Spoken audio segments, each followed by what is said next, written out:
not entering the league, but just getting paid by execs to give them advice because you understand the salary cap better than they do. Right. That's a job too. So Larry Coon, that's something Larry literally somebody does. has to do it. Yes. Somebody has to fill that for the time being, because we can't see you, it's a mystery who actually does it. So once again, in there in the middle there, you can't see him, but he's there. Larry Coon, GM of the Sports Business Classroom. It's August 10th through the 14th. You go to sportsbusinessclassroom.com, ESPN Basketball Insiders. He is an expert on many things. He is also a man of mystery. I was going to say, he is unfortunately also in the witness protection program. So he needs to be kept dark, and his face can't be made visible until we didn't realize, Larry, that Larry Coon was like your witness protection name. Like we just thought that was your actual name, but it turns out no. Yeah, my real name is John Smith, and hey, there's a light switch in this room. I think I should turn it on. Hey, everybody, welcome to tonight's my real name is Eric Pincus. This thing is saying my camera's being shared, so I don't know what your problem is. I don't know what your problem is. We can see ourselves. There's a nicer way to say that, Larry. I don't know what's going on. This is very unusual. We've never had this before. Every time, because you know how technology goes, Larry, where it's always something. And since we're doing this live and we work without a producer, every time something comes up, it's like the first time that we've tried to troubleshoot it live. And I just sent you the a link, so maybe that will work again.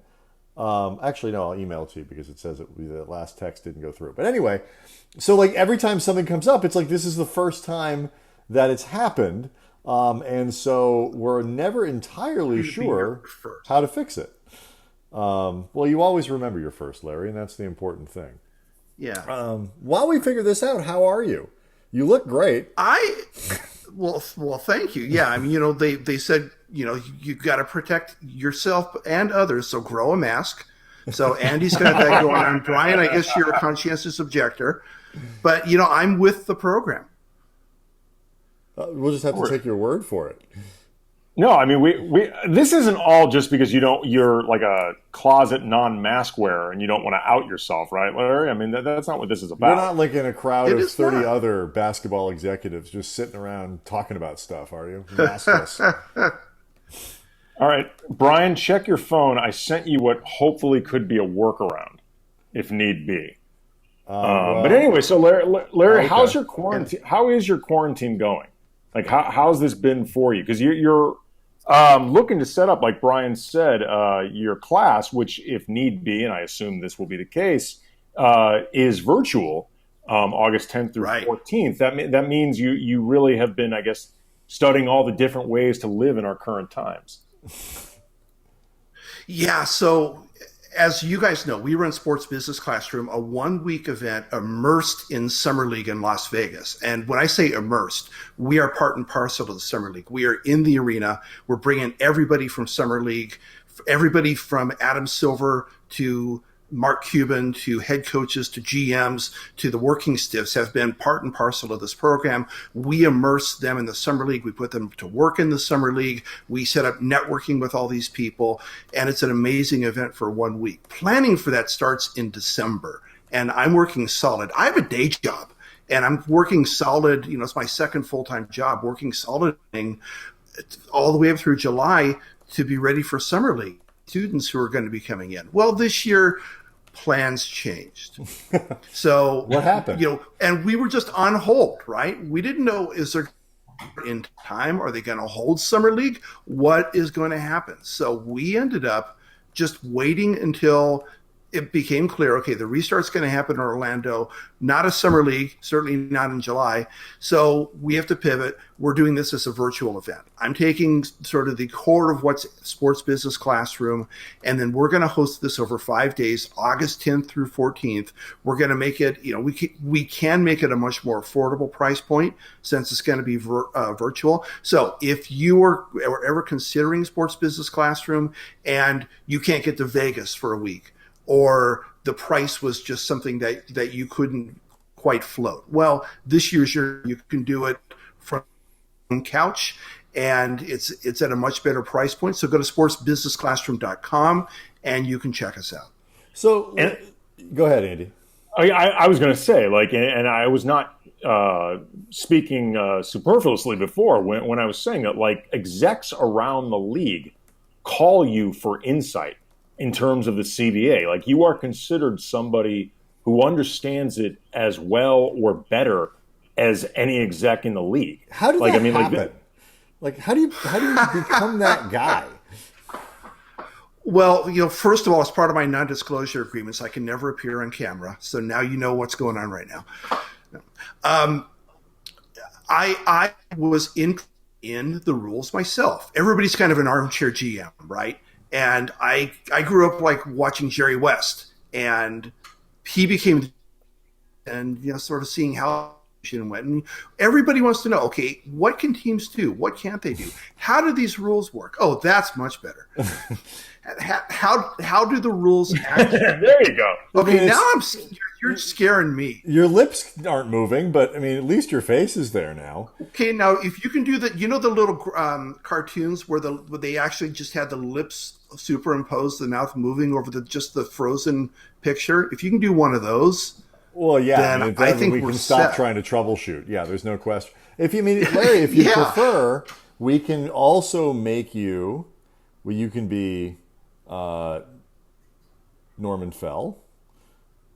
You can be Norman Fell. We could make you Byron Scott. Mm-hmm. We want to be Byron. We can make you Byron. We can make you a giraffe. Oh, the giraffe. There you go. You could be. That was for Harrison Fagan when he was in. You could be Brandon Ingram. Actually, I love the placement of that right there with Brandon Ingram with the giraffe ears. I kind of like that. Here's a giraffe. Here's Giraffe Ingram. But for we can make you J.R. Smith if you prefer. But those are really your options, or we can just make you. But that's kind of what we can do. Let's go with J.R. Oh, okay. Sure. Because I know when people look for CBA advice, the first guy they go to is J.R. Smith. That's who all the execs around the league are calling. Well, I mean, he is kind of an expert on. Not me.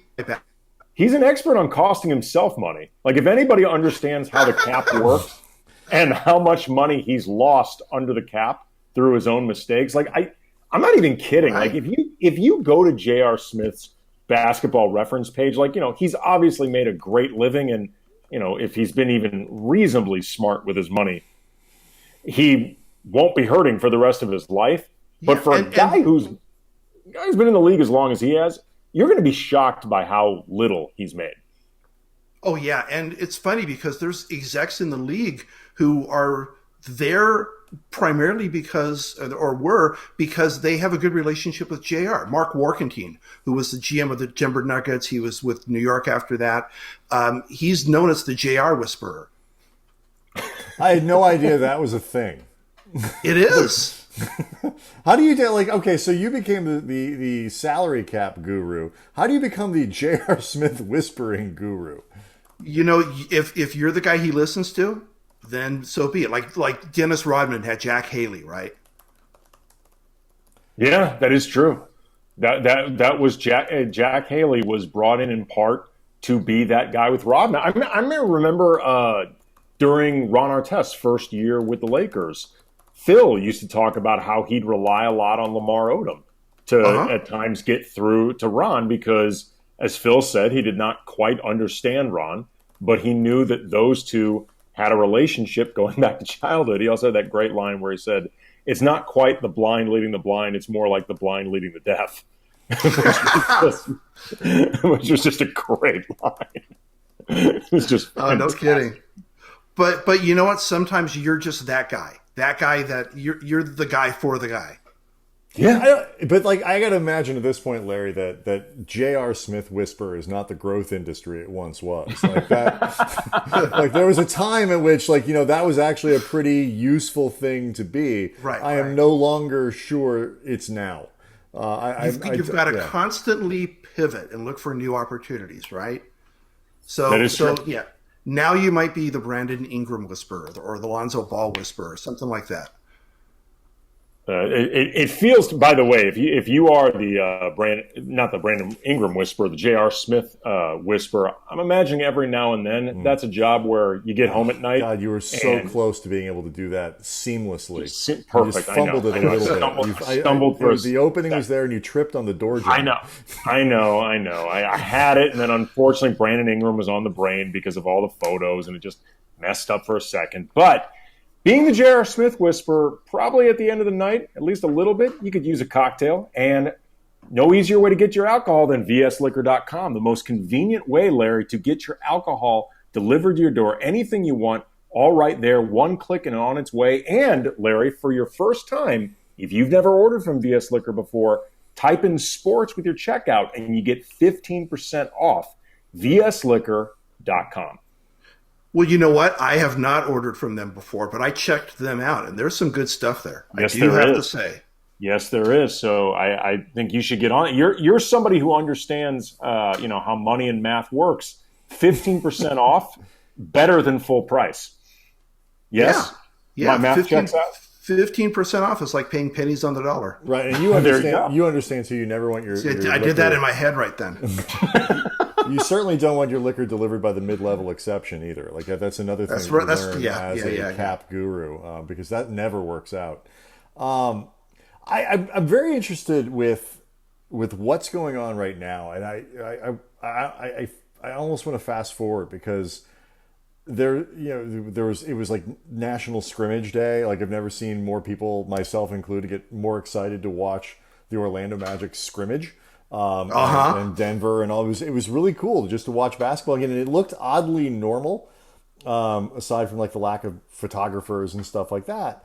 But how much does what's happening now impact what we're going to see next year? And I'm thinking about the Lakers have something, they got to get Anthony Davis signed. Anthony Davis has to decide whether he's going to do it. Like, how much does all of what we're seeing now impact the next year, the next 2 years, or whatever it is of the NBA? Sure. So the first key thing, and the elephant in the room, right, is there going to be a next year? Because there's a non-zero chance that this whole thing can just blow up in their faces, right? So far, it's looking pretty good. They announced that there were no new COVID-19 cases after everybody got into the bubble, which was great. But there's still that possibility that because of coronavirus. So assuming that this all happens okay, then it becomes, well, what are the prospects for next year? Because when we're in a whole new world right now, and there's no vaccine available yet. That's going to come. When's that happening in relationship to when the league's starting? When are we going to build up herd immunity so that we can start to return to normal? Adam Silver announced that basically 40% of the revenues come from the arenas. People buying tickets, people eating at the arenas, buying the jersey, everything else surrounding going to a game. That's 40% of their revenue. If they lose out on that next year, and especially if a bubble turns out not to be such a great idea in the long run, they could be in trouble next year. Let's assume that that's going to be okay. And they're going to start the season next year at some point. And let's say that they're going to start on time. They're still going to have 82 games, going to have a full playoff. So it's not like we're doing another partial season. The salary cap is set based on what they project the revenues to be. And the revenue projects down, right? The economy's down. People are hurting. Who knows what money's going to come in the door, what money's not going to come in the door. So it's probably going to be a down year for the salary cap.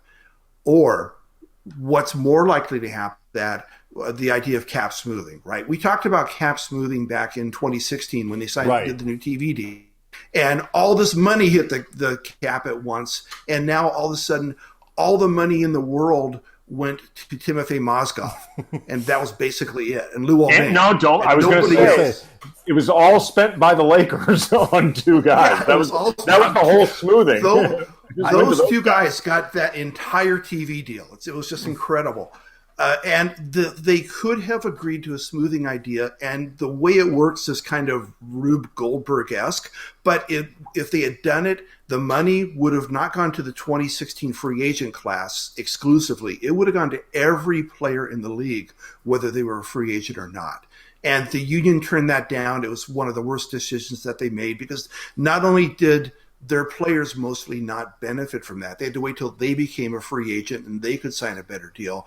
But also it was a shock to the system. It threw the whole system out of line. You had situations like the Mozgov ding, and the Lakers 3 years later go, with a different regime, going, what do we do with these guys? What do we do with Lua? What do I have to trade away in order to get someone to take Mozgov off my hands? It just leads to bad situations. The teams that did a better job in 2016 are the ones that said, I'm stepping back. Or if I am signing somebody, I'm signing him for 1 year. And that's it. I'm not signing a long-term deal at this, because it's just going to be a disaster. Or they're like, you know what, I'm going to go get Kevin Durant. Like, instead, that's how I'm going to handle this. Now, yeah, Golden State didn't regret that, right? But that Golden State was a fluke, right? Steph Curry was at a below market salary. 2-3-1 playoff series went the wrong way in OKC and in Golden State. If none of that had happened and the cap jump, KD never would have been a Warrior.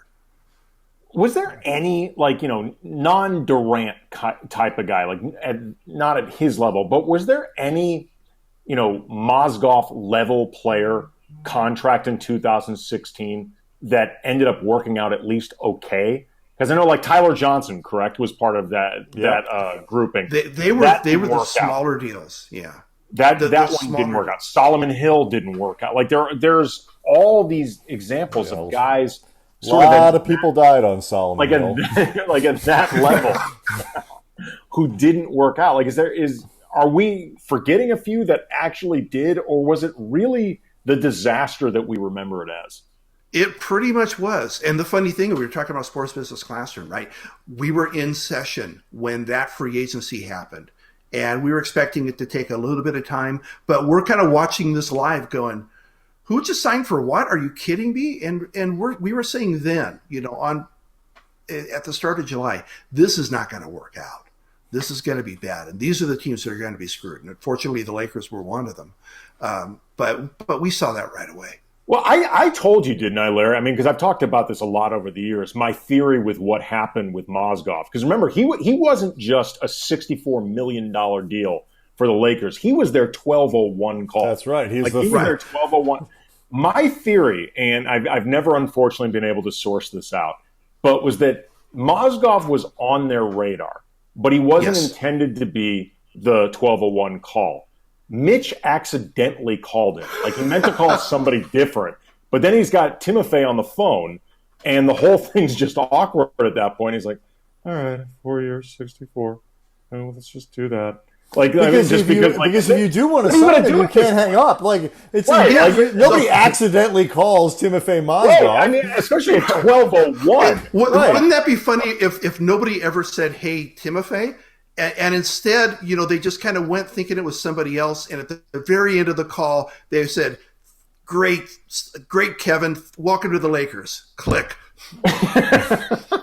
Because the other thing, I can't believe we got Durant for $64 million. That's amazing. The other thing, though, that I always thought that they should have done with Mozgov, let's just admit that this was their intention, that he was their 1201 guy for whatever reason. And to be fair, in the moment, while I was shocked that they went after Mozgov that early, I didn't think in the moment that it was that bad of a deal, because he was coming off a pretty good season, a pretty couple good stints with the Cavaliers, as opposed to Dang, which I hated from minute one. The number wasn't bad on Timofey. The years were bad. Any 4-year deal then was awful. We all assumed that there was an option year in there somewhere, that the Lakers was a 4, but really it was a 2. And then the details keep coming out, and you're like, oh. Well, here's my theory of why he was the 1201 call, right?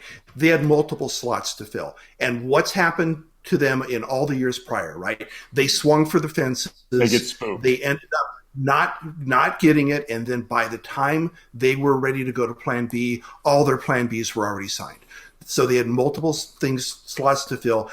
Just get Mozgov, on board, and then go after the guys that they really so want. basically right? what you're saying is start with everyone else's plan C as your plan A, and that way they won't get because scooped they can up. do that at 1201 and then go after the other people that they want, right? So, and there's some logic to that. It's not a 4-year thing, but if you have multiple slots to fill, at least plug the holes, right? And also trying to hit the home run. What they should have done, though, is talking with Mozgov and his agent, just been like, look, we obviously want you. You are our 1201 call. But don't take this the wrong way. we can't have you look like our 1201. So we need to sit on this, and everybody needs to sit on this for another 8 hours. We promise this offer will not get pulled. It's 464. You have our word. But Timofey, no offense. Again, we want you. We want you badly. We called you a 1201. But if you breathe a word of this, right? We before need 4 p.m. We need you to be our 801. We need you to be our 801 call, not our 1201 call, but our 801 call. Can we just agree on this? We swear this offer's not going. That would have looked so much better. Yeah. Right. Exactly. They should have just done that. But we completely digressed, right? Because we were talking about cap smoothing on the way down. That happens here. And by the way, Brian, I'm still answering your question about how I became that guy. I'm circling back. So in the cap smoothing going down, when you expect a big drop in revenue, right, keep the cap level artificially high so that free agency looks like free agency. And then the players are guaranteed about half the revenues, up or down. If it's a better year, they get more. If it's a worse year, they get less. They're guaranteed that 50%, within 1% up or down. So keep the cap high. Let players sign free agent contracts as though it were a regular deal. It's no different this year than any other year. And then we'll make it up throughout the year from every player in the league through the escrow system. And because we can figure that out. If we're projecting it's going to be a $6 billion year, so the players get $3 billion of that, right? They get half. But the contracts all add up to $4 billion. Well, the players are going to have to owe back $3 billion because that's what they're deserving. That's 25%. Escrow's got to be 25%. We can do that. But everybody signs a contract as though it were a regular year. That's how smoothing works the other way. And then we can ease it down over time if it looks like it's going to be an extended thing. So one of the questions that we get asked all the time, which is a terrible thing because like it involves math, is what happens to Anthony Davis? Like if the cap there's a big cap hit, should Anthony Davis, is he going to do like a 1-year deal and wait for revenue to rebound or whatever? The smartest way is for it to just look like Anthony Davis gets to sign what basically amounts to a max contract that's more or less in line with what the cap is this year. Is that what you're saying? Yeah. If the Lakers benefit from that kind of logic, then they should try to lock up AD max deal as soon as they possibly can. Mm-hmm. If the league does not work that way, and if there is a big cap drop, then what I think should happen is that AD would probably choose to opt in, gamble on next year, see what happens after a year of this. If things stay basically at that projected, I believe it's the 109 million, correct, for the cap. If it stays essentially where the same, which is basically from last year, with those parameters, do you expect Anthony Davis would be willing to take the extension and just bang out a long-term thing, or do you still think there's a chance at like a one and one, or a couple year contract? Like what do you think his best options are in a scenario where things are relatively normal? Right. So 1+1s are typically where the player wants to keep his options open, right? Right. And LeBron signed that when he went back to Cleveland, for example. It's like, I'm coming back here. Let's see what's going to happen. I'm going to sign a 1+1. I can opt out basically every year here if things don't work out the way I want them to. What does Anthony want to do here? Does he see himself as, and I'm sure the Lakers see this as, he's going to play with LeBron for as long as LeBron wants to go, whether that's another year, 2 years, 3 years, 4 years, and then he takes over as the franchise guy. The Lakers are able to build around him by that point. I think that's a great scenario for the Lakers, and I think it's a reasonable scenario for him. I just don't know if he sees it that way or not.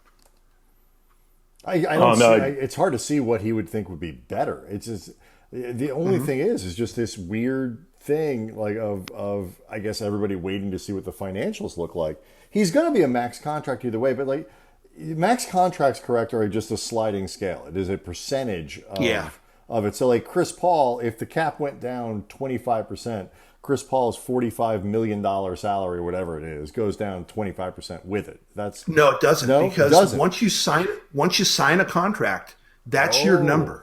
Right? So the cap going up or down only affects the first year of the contract. Now, in a case like this year, where we're expecting a big drop in the cap or in revenues, certainly, the players are only entitled to the actual revenue money that's coming in, 50% of that. So the escrow system sort of makes that up. Which is why they're talking about when they come back, the players are going to get a lot less than their contract originally called for. We got a question on the Periscope. I believe it's David Lassen is asking, with the 10-year service eligibility coming up, would that change the money scale that Anthony Davis could potentially get? And I guess once you're in the league 10 years, you get a higher max. So you get the 35% of the cap is the max if you're 10 years in the league, 30% if you're 7 to 9 years in the league, and 25% for 0 to 6. But players in certain situations can get the higher one early. Anthony Davis is not in that situation because he was traded, but players can benefit from an early vesting of the higher max. But for AD, once he's in the league 10 years, he can get the full cap. Sometimes players do time that. I want to become a free agent again when I have 10 years in the league, and then I sign for the 35% max. So that would be, and that's weird. Anthony is finishing his 8th year. Okay. Yeah. So that potentially lays out for a could contract. lead to a 2+1, right? But on the other hand, right, if you can sign a 4-year deal and lock in that money in the event of some disaster happening, then some players opt for that. Seems far-fetched, Larry. That seems completely far-fetched. What you're talking about? What could go wrong? Why are you such a gloomy Gus?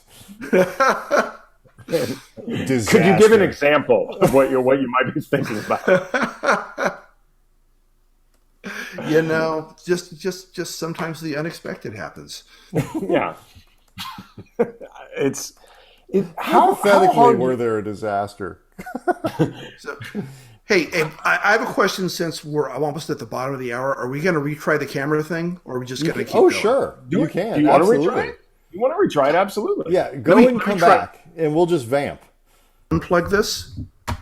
All right. And we can hear you. That's good. So okay, good. Yeah, we can now hear it. Let's see if we can get you to. Yeah, okay, I can see me in my little corner. Brian, can you remove the photo? Does that help? It doesn't, but you can see now. Could you not see you before, Larry? Not like on the left, I see your feed, which has the picture of me. On the right, I see the small box with me. See, I still don't see you on our feed. Yeah, so it's not sharing it, but it's saying my camera and microphone are being shared. That's the actual view. Now there is in fact a like a little icon that you can control your video on the actual program itself, like on the page where you connected to our show. Yeah. So by chance you didn't turn that microphone little piece off, did you? No. Okay, good. I'll go out and in. All right, give it a shot. Right. We'll see what happens. Run a commercial. Yeah. We'll be back in 2 and 2. I was about to say what happened to that guy, but I know what happened to that guy. He went kind of nutty. Yes, he did. Go crazy. Man, this is so sad. We can't make this work with Larry's face. Are you still hearing us, Larry? I am. You still got me right? This is bizarre. We've had tech difficulties before, but we've never had this tech difficulty. This is very strange. I'm gonna go with Norman here, just for the time being. Okay, there we go. I mean, he is an icon, Larry. I mean, if you're going to have somebody stand in for you, the man is a legitimate icon. Of the options, our choices of like who looks the most like Larry Coon, of the people that I have available on my board, by default. No disrespect, you don't look anything like Brandon Ingram. I mean, another option is a giraffe. I mean, you don't look like a giraffe. Frankly, Norman Fell is the only white dude that we have in our portfolio. I didn't want to say it, but yeah. Let's just cut to the chase. We're running low on options, and all right. Either Norman Fell or the stock photo. It's your choice, though. You're the guy. If white dudes are the only options for me, then we'll just go. Well, I mean, in terms of trying to go for the exact match. I mean, we're post-racial in the show, Larry. I was just going for the most. Are you a Furley guy or a Roper guy? A Furley guy or a Roper guy? Sorry, you're going to have to give me some more context. Well, clearly you didn't watch Three's Company. So I should ask you, were you okay. watcher of Three's now I do know Okay. what the hell you're talking about. I claimed I'm completely ambivalent on that one, Brian. Well, the correct answer is Roper. So you know, if anybody for future sports shows that you appear on when you get asked this, the answer is Roper. Where they substitute your photo for a photo of Norman Fell, because that happens all the time. You'd be surprised. How? It's my doppelganger. I'm going to keep troubleshooting while you guys talk. I might be able to figure something out here. All right. Okay.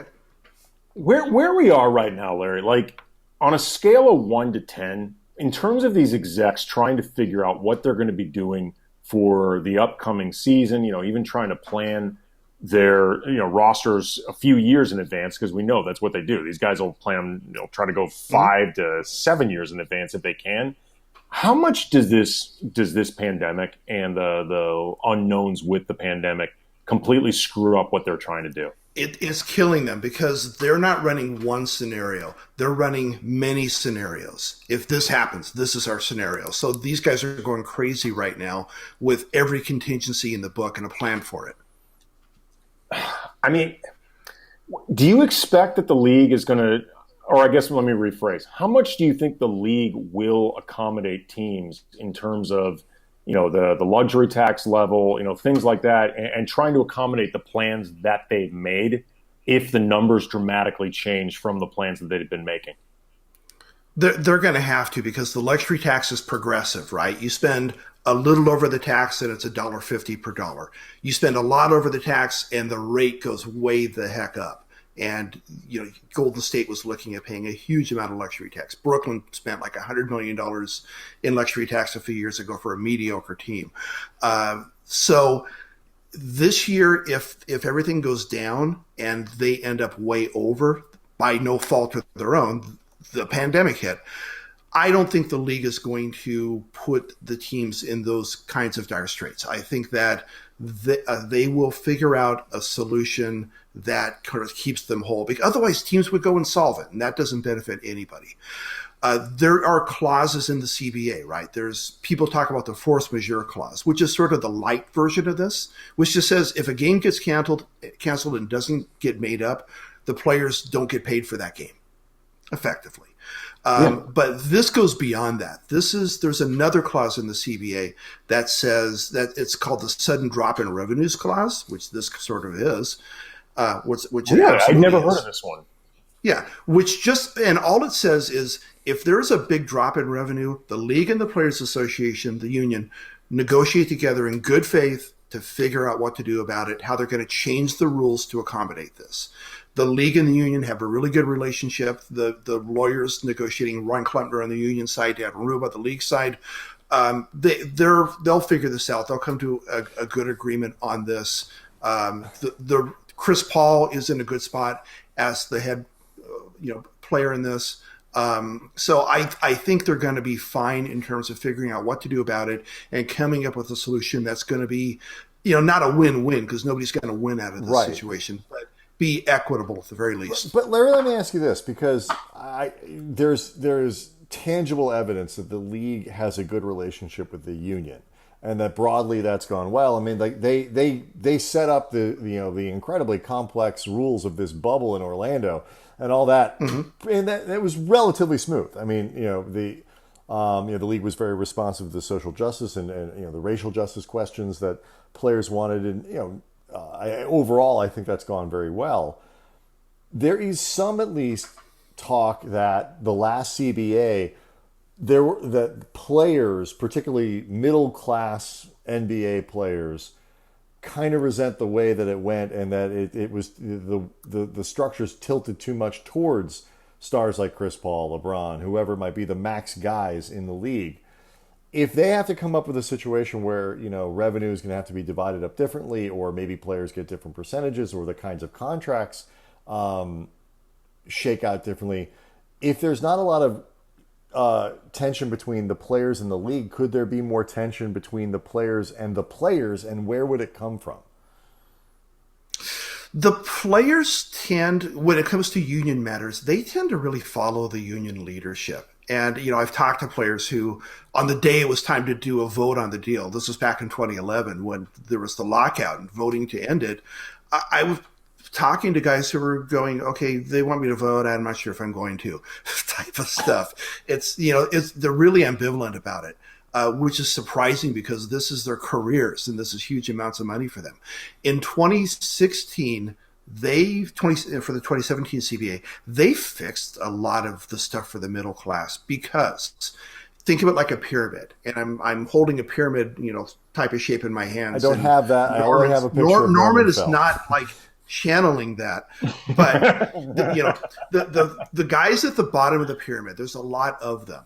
And they collectively should make a good chunk of money, the big layer of that pyramid. The guys in the middle are the next layer. There's fewer of them. The guys at the top of that pyramid, there's only a few of those guys, but between those few, they're making a big chunk of money. So basically those 3 layers are 1/3, even though it's spread more at the bottom than at the top. And the system wasn't quite set up. It set that up to begin with, but it didn't get set up to maintain that, because they set like the mid-level exceptions, right? They set it at the beginning of the CBA and they just ramped it up. Yeah, there you go. Thanks. Something like, you're welcome, I'm here for you. I appreciate that. And those exception amounts, they just built an escalator year after year into the CBA, so that by the end of the CBA, they knew what that number would be. Problem was, league revenue shot up way faster than those escalators were built in to do. So by the time they got to the end of the agreement, the mid-level guys were making a much smaller chunk of that. So their layer of that pyramid was really small. The top end players were making a huge amount because the maxes were tied to the cap, and the more the revenue went up, the more the maxes went up. And the first round draft picks, things like that, minimum salaries, those guys got screwed. They fixed that. Now everything's tied to the cap, and now it maintains that. They restructured everything. They bumped everything up by 35%. And now everything's more in line. Oh, look at that! See, I think that you two should each show yours at the same time. There you go. Let me make Andy a full screen so we can really see this in all its glory. This is how I think it really went down in 2000. Dang, that is 2016 in a nutshell. Yeah. There you go. That's the Mitch Kupchak pyramid. That's the Mitch version. There you go. Yeah.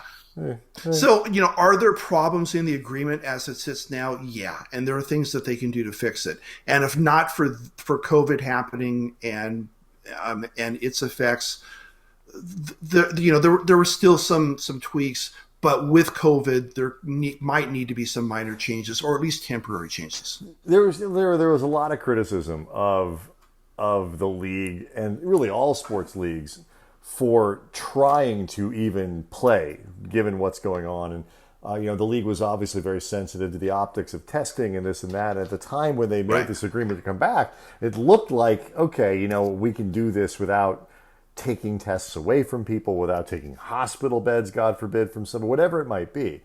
Obviously, the context around it has changed. But how much of the impetus for making sure they get something done this year, recovering some of their revenue, is just based on that fear that there may not be a next year, or that it might be next year could be 50 games instead of 82. or even for this year, because the revenue is so backloaded, right? The playoffs, the TV revenue, the playoffs is where it happens.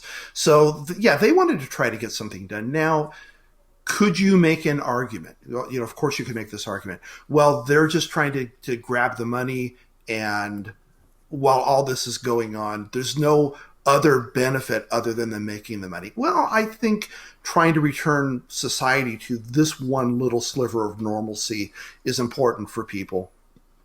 So you can argue it both ways. Yeah, I mean, look, you can try to do. I don't think that they're mutually exclusive. You know what I mean? Like, I'd be lying if I think that the economic issues and the economic stress is perfectly balanced with the desire to help humanity. I mean, like, if I had to, if you ask me which one I think was more important to the league, it's going to be its own economic solvency. And by the way, I don't mean that as a criticism. I'm just being honest about it. But the idea that the league helping itself can do people a service during this time, they don't have to be mutually exclusive. I just think the key to it all is don't try to be precious about it. And the NBA, I think, has gone a few times, like, Adam Silver, by and large, I think, has spoken about this pretty well. There are a couple of times where I thought he laid it on a little bit thick. Well, they've gotten away from it, though. Since as sort of things in the rest of the country got worse, they stopped trying to sort of pretend that they really were doing a service for America or whatever it might be. And it's like, look, we did this and we're going to keep going. And I mean, and Larry, it's like right now the bubble's probably the safest place in America you can be while still having contact with other human beings. Right. I mean, I don't even know. Could you come up with a close second in Florida specifically? Like, where other than in your own house that you happen to know nobody's left and you're not going to leave? Like, where in Florida that, more than 5 people could potentially gather could possibly be a more safe place in the bubble? I mean, ironically, a beach is probably the safest place to be. UV light, air circulation. Any place with walls. If you're staying away from people. Let's just say any place that has some construct of walls. Forget it. Yeah. I mean, no force on earth would get me to come out of my house if I lived in Florida. No, that's not where I'm going. If I'm going anywhere, it ain't gonna be Florida. But you mentioned backloading, like that the playoffs are such a. How much of the league's revenue comes from the playoffs? They don't really publish that, and I've not seen the TV deal. I see some of the others, but I haven't seen this one. It's still a huge chunk, right? So they say 40% comes from the arenas, so 60% comes from the TV deal, which is about $2 billion. So that's about a fourth of their revenue right there. The national, let's not discount the local cable TV deals as well, but the national TV deal is north of $2 billion. And you just look at the league and what games are televised nationally. As you get deeper into the playoffs, everything is being showed nationally. Christmas is huge, obviously. And then it trickles back down. But then once we get close to the playoffs and the playoffs start, it starts to get really big. So this is, even if you can't put an exact number on it, we're talking hundreds of millions of dollars of the league revenue. Yeah. Wow. I mean, I was guessing, and this is nothing but an educated guess. I did no calculations for this whatsoever, but at least $1 billion and a half dollars are what's at stake here. Whew. When you take into account what they've already lost, on top of this, and the fears that they have of what they may lose for the 2021 season, like it's going to be really interesting to see. And I'm sure they're already working on this, but like how you go about trying to do the 2021 season, because you can't do 6 to 8 months in a bubble like that. That's not possible. So, I'm sure to some degree, what goes on with baseball or, the NFL's, I guess, plans. We don't know exactly what they're going to be yet because, things really haven't kicked off at all. But a lot of that's going to be instructive about what they can and can't do. Right. It's terrifying to them, I'm sure. And look at baseball with the Toronto Blue Jays, right? They were told, you're not playing here. So they have to find somewhere else to play. That's amazing. It's crazy. Like there's a homeless Major League Baseball team. Like opening day is tomorrow, isn't it? Right. Yes. It's tomorrow. Yeah, the Dodgers play the Giants tomorrow at the Ravine. Tomorrow. And there's a homeless Major League Baseball team. A homeless franchise. They're going to need to call in like Sarah McLachlan to get them adopted. Those Humane Society ads, which, by the way, I can't watch. They're so effective. I cannot watch those ads. I turn away. Huh. Like they're so well done. They need to do that with the Blue Jays. Somebody needs to adopt those poor guys. Yeah, let's start a GoFundMe for them. I mean, what do you do with that? Like, I mean, you got to figure this thing out like now. Yeah, you got to be figuring this out on the fly, right? And it's just crazy, right? So yeah, if unfortunately, right, the curve on this thing, it smoothed out a little bit. It started to go down, and then everybody just got tired of it, and now it's going back up. We don't know when this is going to end. So we talked about optics before too, right? What happens if this is just absolutely raging and everywhere in Florida except for the bubble, and the rest of Florida is just a disaster zone? It's not hard to picture. I don't know what the league does there. Yeah. Well, keep people out of the bubble, that's for sure. Out of my bubble. But it really does, though. I mean, like the question of, and again, I think baseball and however football handles its season will provide some clues of how this can work. But it doesn't change the fact that the NBA has a long, full season that they want to jump off ahead of them, and the idea of trying to do this with any type of travel or trying to do like some type of 7-month bubble, right. Like it's impossible. Like yeah, consider the number of people it takes to run a game, right? When you have everybody, the same people running all the games, that's one thing. When you have everything it takes, now, of course, if you don't have fans in the arena, you don't need to be in a 20,000 seat arena, right? They can do it in all the respective practice facilities because they'll have nice courts there. Even still, the number of people in and out, the number of people traveling around the country, I don't see that working well. No, it's during. Go ahead, Eddie. I was just going to quickly ask, like during this period that we're in right now, do execs still hit you up for any thoughts from you on how this could play out, or are we in a place right now where what you do in terms of that expertise and your ability to crunch these type of numbers and understand the variables, are we too outside the norm for it to even apply right now? Well, I think now the real answer is I haven't done a consulting gig since the start of the season. Like my last one ended the day before the regular season started this year, when everybody thought it was just going to be a normal season. Now, since this rock, everything sort of stopped and people were waiting. But now, like I said, everybody's running all these different scenarios. I'm not working with any teams right at the moment, but with people trying to figure out all these contingencies, that's the kind of thing where I might be able to help on. What are some of the contingencies that you see as most either? Because you talk about guys having to prepare for like 10 things at once. Like, what are they preparing for? Well, like we just said with the cap, right? So where's the revenue going to come in this year? Where do they think it's going to come in next year? What's going to be, is it going to be a full season next year or is it not? Is it going to be capped, wherever the revenue is the cap going to be set artificially high and smoothed, or is it just going to follow it? What rules are they going to change? Is the luxury tax, are they going to get some relief there, or are they going to have to pay the luxury tax? These teams are projecting every possible permutation of all these numbers to try to figure out and maybe put some probability in each of them or prevent the worst case scenario. There's strategic things in there as well, but just figuring out what all the scenarios are.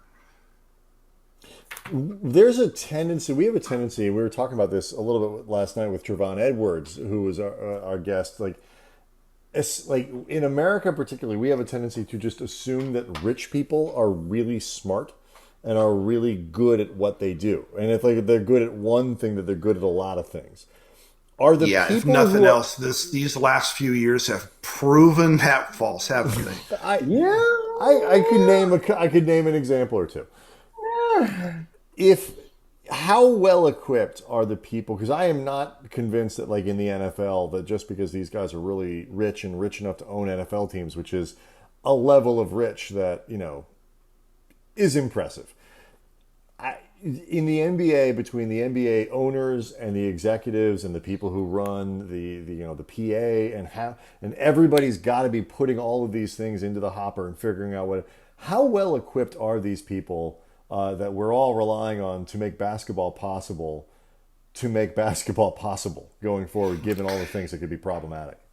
Yeah, that's a great question. And let's start at the top, because that sort of sets the tone, right? If you're a team owner, there's kind of two styles of team owner, hands-on and hands-off.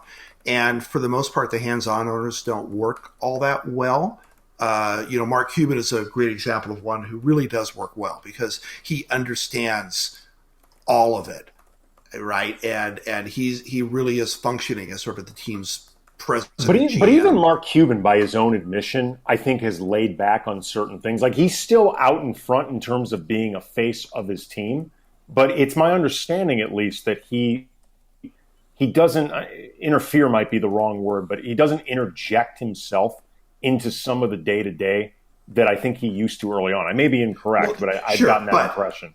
But at the key points, like when they're in the war room, he is right there in the middle of it. Oh, right? Sure. Okay. And other owners are in the war room there as well, but sometimes they're, it's just the cheerleader, and when it goes poorly, then they're meddling, right? And this is maybe it's like the Dolan situation where let the basketball people handle this, and they're the owners. I'm pretty certain he's meddling. I feel confident saying Dolan's meddling. I feel very comfortable with that statement. And then in terms of the GMs, right? So you have people coming in there from different directions. Are you a basketball guy? One of the best GMs ever, R.C. Buford in San Antonio, right? Mm-hmm. Came up as a basketball coach. He's not the global business, person type of thing. Other people are. Other people came in through the financial end or the economics end. So you have a different mix of people in there who could be handling it differently. But all of these guys are really smart people, and they know to surround themselves with people who can feed them the information that they're going to need. I don't think any of them are really in a situation where they're just obstinately going, I know what to do here. We're going to do this because this is going to happen, and then just hit a brick wall. Go ahead, Brian. I was just saying it's good to. That's all I was going to say is that's good to hear. Just because, like I said, I have an enormous amount of respect for people who can build things and create companies and can do a lot of stuff. But there are a lot of people who are very successful and rich and all these things in this country because they're really good at what they do, and they're really smart, and they're smart about a lot of things. And there are other people who are just really good at one thing and assume that. Well, and the smartest ones realize what they where don't their know. wheelhouse is and where it isn't, right? Yeah, that's all I was going to say, Andy. Go ahead. This may be a little bit outside your wheelhouse, Larry, but I'll ask anyway just because I'm curious what you think. The Timberwolves, Glenn Taylor has acknowledged that he wants to sell the team. He's been meeting with people. It's well known that one of the selling points is you have to keep the team in Minneapolis. How much do you think what's going on, with COVID and that this uncertainty of the pandemic and the economic fallout that we've been dealing with is going to affect this actual sale from happening? Or how do you think it is affecting the sale? I think you're looking at it as a long-term investment. I think that there are also certain economic advantages, like tax advantages to owning a sports franchise. And I think that these guys have the long game in mind. So I don't think it would really affect it that much. Now, remember back in 2011, there was a couple of franchises that sold even when the labor situation was at its worst, because they're playing the long game and they know, okay, this is going to end up somewhere around here at some point down the line, and then we're going to be good. And that's exactly what happened. So the long game could even include the idea of I'm purchasing this team knowing that my first full season of ownership could get wiped out. Like, it's that type of a long game. Yes, quite possibly. Do you think it devalues the value of the franchise if that one season potentially could get wiped out in terms of the valuation of the franchise? I think there could be some effects, but I think that they are overwhelmed by the long-term gains that you're going to get, right? These are good. Look at where we were 10 years ago versus now in terms of franchise values, right? But how? Yeah. But like Glenn Taylor bought the team.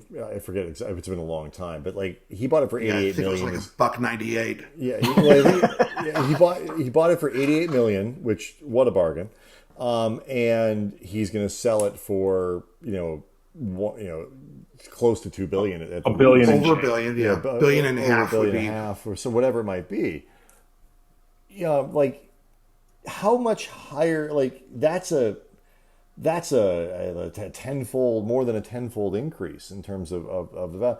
Like if he holds on, if the Wilf family buys the Timberwolves, in 20 years they try to sell it, and they're not going to get $25 billion for it, are they? Like are we at a point where maybe the curve for these things, in terms of the steepness of franchise values and stuff like that, is finally slowing down? We haven't seen that yet. I guess that's true. Like you need to find someone who bought it for like $600 million. Yeah. Yeah. If you'd asked this question 20 years ago, would a franchise be worth a couple of $100 million? No way. Right. Sure enough. It's pretty crazy. I am so tickled by a complete 180 from Garnett, who wants to buy the team. And went from, what was it, like 6 months ago when the Timberwolves wanted to retire his jersey, and he refused to be a part of it, specifically because of Glenn Taylor. Right. And he said that he does not do business with snakes. And Glenn Taylor is a snake, and he does not do business with them. He said, quote, "I'll always have a special place for the city of Minneapolis and the state of Minnesota in my heart, but I don't do business with snakes. I don't do business with snake mother bleepers. I try not to do business with openly snakes or people who are snake-like." Openly snakes is a phrase I've never heard before. A couple days ago, closeted snakes. Closeted snakes. Kevin Garnett tweets out, "My passion for the Minnesota Timberwolves to be a championship team is well known, but I have a deeper affection for the city of Minneapolis. I once again want to see Minneapolis as diverse and a loving community that I know it is. No two people love the city more than myself and Glenn Taylor. And I look forward to trying to work with him to achieve my dream." If I were Kevin Garnett and I was trying to smooth over that whole snake thing with Glenn Taylor, I would go ahead and order him a bottle of top shelf liquor, and the way I would have it delivered is with vsliquor.com. And what I wouldn't do, because if I'm KG, I need all the extra income that I can. And competing against the Wilf family, those people are loaded. Yeah. They already own the Minnesota Vikings. So the 15% that KG could save by putting sports into the checkout at vsliquor.com, he can apply that towards the purchase of the Minnesota Timberwolves. Really, everybody wins here. VS Liquor, if you're KG, you can't drive to the liquor store. No, you get mobbed. People come up to you asking for autographs. Yeah. What was that movie that he was just in? With Uncut Gems. Yeah, Uncut Gems, right? He's really good in it.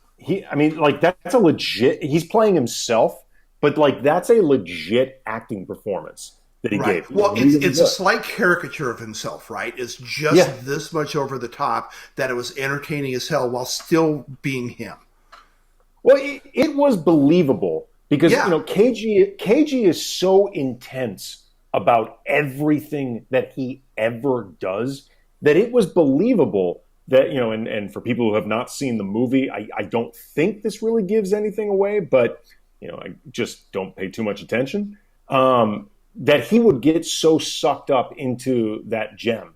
Like the idea that he would find power, or he would believe that there were powers in this gem, and that he would so intensely discover this connection with that gem and therefore have to have it. That is an over-the-top but believable version of Kevin Garnett.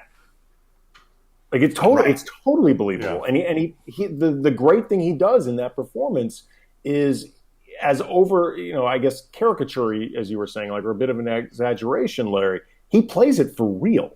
He really does play that reality. He's really good. It's a good performance. Yeah, I agree.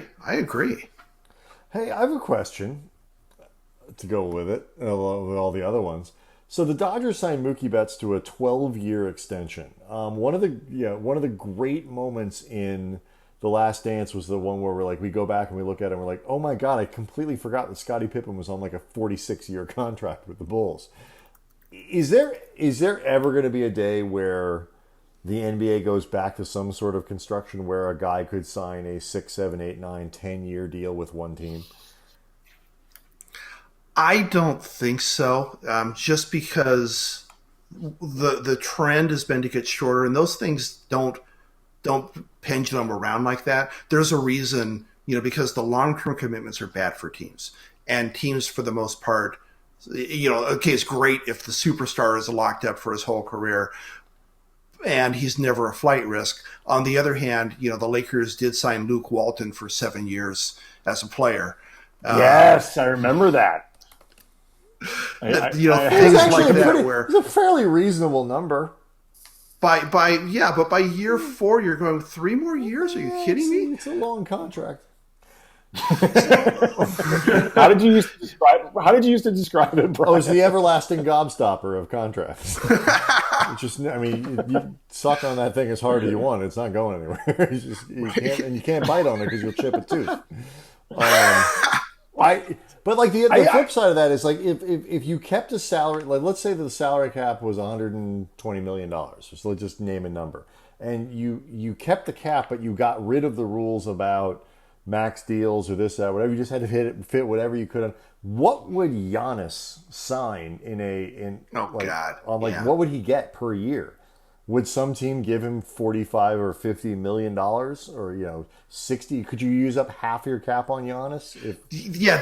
That's sort of a thought experiment that I've always done. Now, of course, you were screwing the middle class at that point, because if you have a cap and you spend that much of it on a superstar, remember those layers of the pyramid that you both drew so well. Why don't you remind the audience of them? There you go. Right. So if that top part of it gets that much bigger because there's no max salary, because that's what keeps that layer the size it's supposed to be, then the other layers get squeezed. Well, why should the NBA's middle class be any different than the actual middle class? I hear pretty much the way things work. Yeah, and I've talked to people on both sides of this a number of times, and they really are genuinely interested in, if a guy is going to work and be talented and make it to the league, even if it's for a couple of years, we want them to have an opportunity to earn a good amount of money from the experience, however short it is. And it's great. So basically, Larry, what you're describing now is this, where it's Giannis, LeBron, and KD. Pretty much. It's just all the Morrises underneath. Yeah.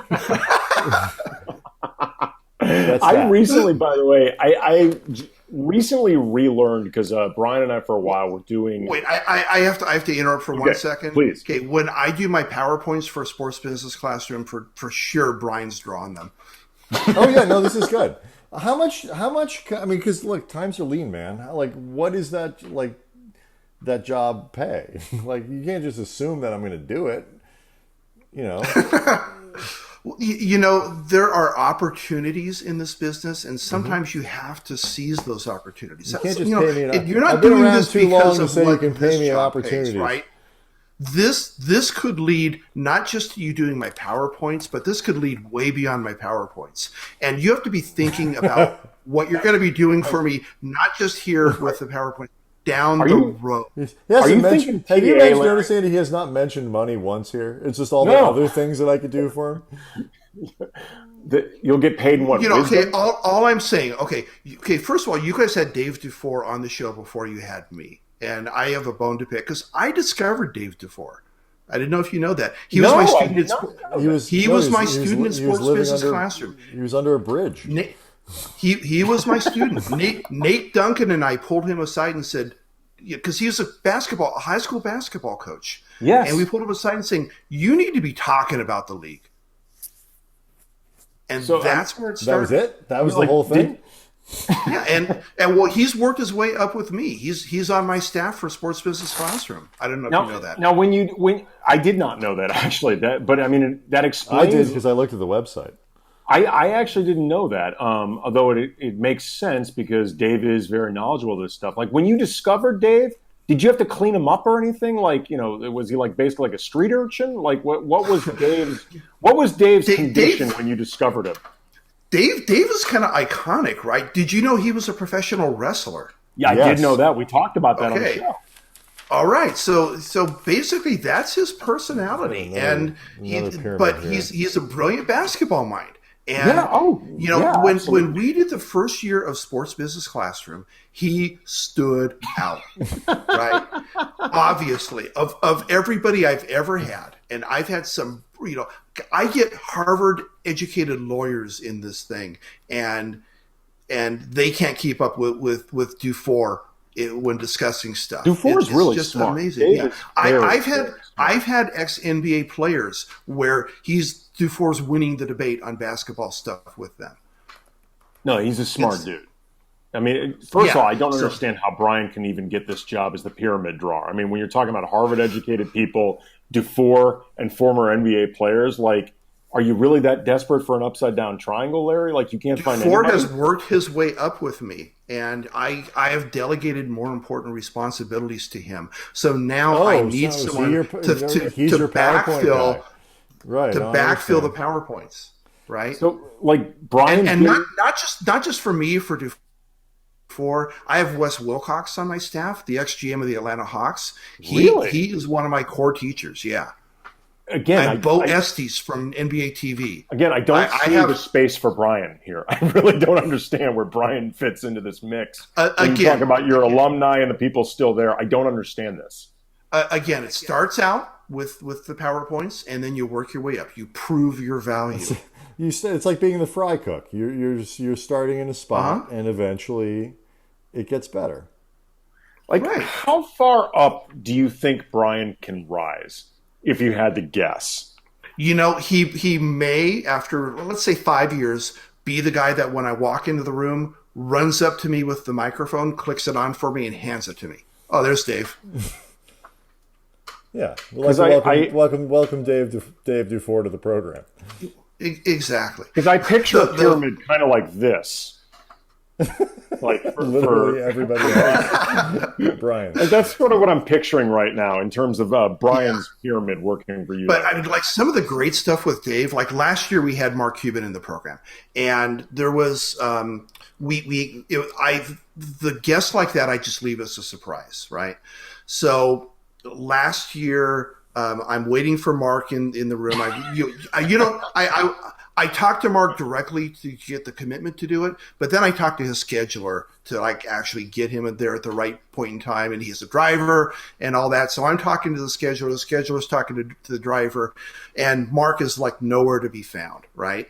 So eventually it gets to me like, oh, he's driving around the arena, and he's not sure where to go. He's over by the ramps. It's like, I gave instructions over here, this part of the arena, in the store, we're waiting. And so we're like, all points bulletin, look for Mark Cuban. It's like I finally call Mark. Mark, just go down the ramp, get to the floor, we'll come pick you up. Like, and this has been like a half an hour that the students are sitting there because a guy's supposed to be here at 11. They don't know who it is.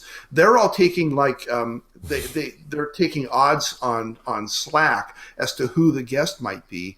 And Mark was on there at like 15-1, but there was plenty of other people on there as well. Like this guy. And Norm was 200-1 that day. Well, it was pretty good odds for a guy who's no longer with him. He's been dead for 20 years. Bo Estes and I are scrambling all over the arena. 300-1 then. So we're scrambling all over the arena to try to find Mark to get him into the room. In the meantime, in this whole thing, Dave Dufour is just calmly sitting there at the front of the class holding an Ask Me Anything with the students that have them captivated. It was amazing. Dave is among the most just naturally, inherently confident people I've ever witnessed. He just leads it. Yes, it is because now we got to do the part where we read stuff because we're running out of time. It is August 10th through 14th. You go to sportsbusinessclassroom.com. to register there to get all the Dave Dufour that you can handle. You can also go to at Sports Biz with a Z class on Twitter to also find him there as well. Save yourself some characters. Or you can follow me at Larry Coon, because I will be talking about Sports Business Classroom from now until August 10th. As one does when you take. run it. Give or take. All right, Larry, thanks so much, man, for coming on. Sorry about this video thing, but that's a very handsome visage of you right there. So, thank you. Hey, one day I'll tell you the story of that photo. Okay. But we'll save that but not for today, because we have 4 back. seconds left. Jason Concepcion tomorrow night from The Ringer. See everybody.